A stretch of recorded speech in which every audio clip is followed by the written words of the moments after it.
যেন দিনে দুপুরে চুরি করার চেষ্টা, স্পষ্ট গ্রাউন্ডেড ক্যাচ, তারপরও টুপি খুলে চলছিল উইকেট পাওয়ার সেলিব্রেশনটা। কখনোই লং চিন্তা ভাবনা করিনি। আমি যখন সাকিব ভাইয়ের সাথে স্টার্ট করলাম, সাকিব ভাই খুব তাড়াতাড়ি আউট হয়ে গেছে। সো আমি আর মিরাজ। আসসালামু আলাইকুম সুপ্রিয় দর্শক বন্ধুরা, আজকে পাকিস্তানের সঙ্গে বাংলাদেশের ব্যাটসম্যানরা ব্যাটিংয়ে থাকা অবস্থায় পাকিস্তানের ফিল্ডাররা যেন অন্যভাবে বাংলাদেশকে ম্যাচ ডুবাতে চেয়েছিল। দর্শক বন্ধুরা, এবার হঠাৎ করে এমন একটি ভিডিও ক্লিপ ভাইরাল হয়েছে, যেই ভিডিও ক্লিপে দেখা যাচ্ছে স্পষ্ট বল মাটি শুয়ে গিয়েছে, অথচ পাকিস্তানি ফিল্ডাররা আউট বলে তারা গণ্য করে দিয়েছিল। দর্শক বন্ধুরা, এবার সেই সকল বিষয়গুলোকে কেন্দ্র করে আপনাদের মাঝে বেশ কিছু গুরুত্বপূর্ণ তথ্য তুলে ধরেছি। অন্যদিকে এবার বাংলাদেশের এই সকল ব্যাটিংকে কেন্দ্র করে এবার লিটন কুমার দাস সংবাদ সম্মেলনে এসে বেশ কিছু গুরুত্বপূর্ণ কথা বলেছেন। তো দর্শক বন্ধুরা, চলুন আমরা দেখে নেই সেই সকল চিত্রগুলো। অবশ্যই পুরো ভিডিও দেখবেন, তাহলে এই সকল বিষয়গুলো পরিপূর্ণ বুঝতে পারবেন। যেন দিনে দুপুরে চুরি করার চেষ্টা, স্পষ্ট গ্রাউন্ডেড ক্যাচ, তারপরও টুপি খুলে চলছিল উইকেট পাওয়ার সেলিব্রেশনটা। রাওয়ালপিন্ডি টেস্টের তৃতীয় দিনের শুরুটা হয়েছিল পাক স্পিনার আবরার আহমেদের এই ঘটনা দিয়ে। জাকিরের ক্যাচ মাটি ঘেঁষে তালুবন্দি করার পরও তার সেলিব্রেশন নিয়ে সমালোচনা হয়েছে কমেন্ট্রি বক্সে। ম্যাচের পঞ্চম ওভারের ঘটনা, মীর হামজার করা ইনসুইং কাট করে স্কোয়ার লেগ দিয়ে খেলার চেষ্টা করেন জাকির। সেখানে ফিল্ডিং করা আবরার সেই বল করে ফেলেন তালুবন্দি। এরপরই শুরু করেন বুনো উল্লাস। আবরারের এমন আত্মবিশ্বাস দেখে উল্লাস শুরু করে পাকিস্তান দলও। তবে ক্ষণিকের মধ্যেই পাল্টে যায় চিত্র। দিনে দুপুরে আম্পায়ারের চোখ ফাঁকি দেওয়ার সেই চেষ্টা হয় ব্যর্থ। টিভি রিপ্লেতে স্পষ্ট দেখা যায় বল আবরারের হাতে পৌঁছানোর আগেই ড্রপ খায় মাটিতে। পরে তা তালুবন্দি করেন দ্বিতীয় টেস্টে দলে ঢোকা আবরার। আবরারের এমন কাণ্ডে অবশ্য সমালোচনাও করেছেন পাকিস্তানের ধারাভাষ্যকার উরুজ মমতাজ। আম্পায়ারকে বিভ্রান্ত করা এমন কাণ্ড নীতিনৈতিকতার বহির্ভূত বলে উল্লেখ করেছেন এই নারী ধারাভাষ্যকার। এ সময় আবরারের চোখের চশমা চেক করার পরামর্শও দেন মমতাজ। যদিও এদিন জাকির নিজের উইকেটটা বিলিয়েছেন ঠিক 10 বল পরেই, আর এবারও তার ক্যাচটা তালুবন্দি করেছেন আবরার আহমেদ। ষষ্ঠ ওভারে খুররাম শেহজাদের বলে ক্যাচ দিয়ে সাজঘরে ফেরেন এই টাইগার ওপেনার। না, আমি কখনোই লং চিন্তা ভাবনা করিনি। আমি যখন সাকিব ভাইয়ের সাথে স্টার্ট করলাম, সাকিব ভাই খুব তাড়াতাড়ি আউট হয়ে গেছে। সো আমি আর মিরাজ দুজনেই new.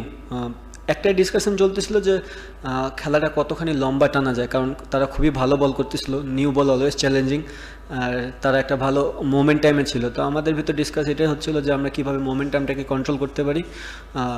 Obviously credit goes to Miraz, যেভাবেতে আমার তো হাতে লাগার কারণে আমি খুব একটা শট খেলতে পারতেছিলাম না, বাট মিরাজ তাদেরকে অনেকটা ব্যাকফুটে করে দিয়েছে তার শট খেলে।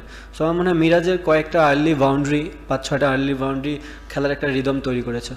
আর ওই 40 ওভার মার্কের সময় একটা ওভার খুররাম শেহজাদের ওভার, বা কিছু কিছু ওভারে 4টা বাউন্ডারি 3টা বাউন্ডারি, মানে তোমারও ব্যাটিং তখন খুব ভালো হচ্ছিল। ওই টাইমটা কি কনফিডেন্ট, হাতে ব্যথা ছিল কিন্তু কনফিডেন্স থেকে আস্তে আস্তে তখন বাড়ছিল? জি, খুররামের যে ওভারটা ছিল ওটা মানে আফটার লাঞ্চ ছিল।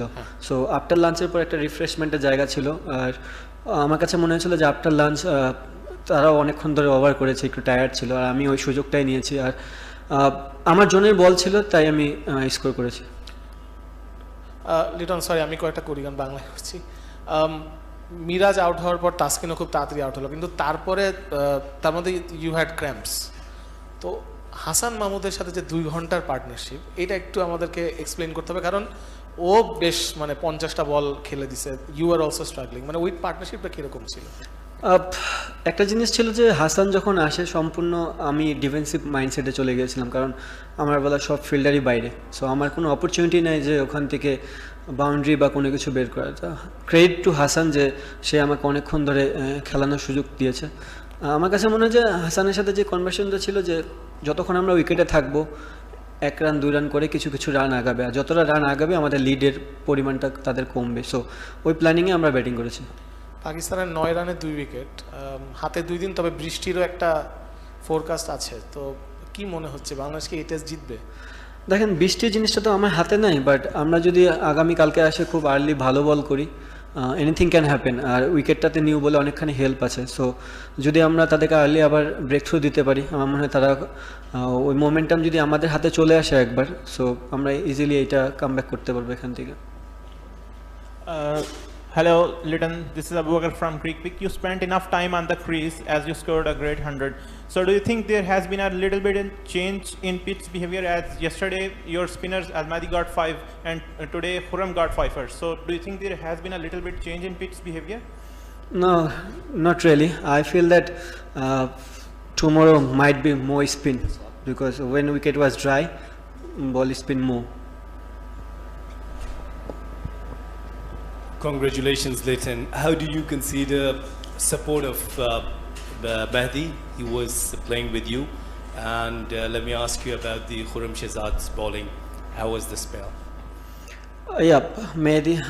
I am enjoying with batting with Mehdi. He always positive and we talk. এই সকল বিষয়গুলো জেনে অবশ্যই বুঝতে পেরেছেন এবার যেন চুরি করে বাংলাদেশকে ম্যাচ ডুবাতে চেয়েছিল পাকিস্তানি ফিল্ডাররা, তবে শেষ পর্যন্ত আম্পায়ারের কাছে ধরা পড়ে যায়। দর্শক বন্ধুরা, তবে এমন ঘটনা ঘটতে পারে, তবে এই ঘটনা নিয়ে অনেক রকম মন্তব্য করে যাচ্ছে। এই মন্তব্যগুলো আপনাদের কাছে কী মনে হবে জানি না, তবে এটা হয়তো একটা ক্রিকেট মাঠের হয়তো কিছুটা গন্ডগোল হতে পারে। তো দর্শক বন্ধুরা, আপনারা লিটন কুমার দাসের এই সকল কথাবার্তাগুলো শুনে আপনাদের কাছে কি মনে হয়েছে? তাহলে কি এক নতুন বাংলাদেশকে দেখা যাচ্ছে এবং নতুন মানসিকতা নিয়ে বাংলাদেশের ক্রিকেটাররা এবার মাঠে নেমে পড়েছে? অবশ্যই কমেন্ট করে জানিয়ে দিবেন। তো দর্শক বন্ধুরা, ভালো থাকুন, সুস্থ থাকুন। আল্লাহ হাফিজ। আসসালামু আলাইকুম ওয়া রাহমাতুল্লাহি ওয়া বারাকাতুহু।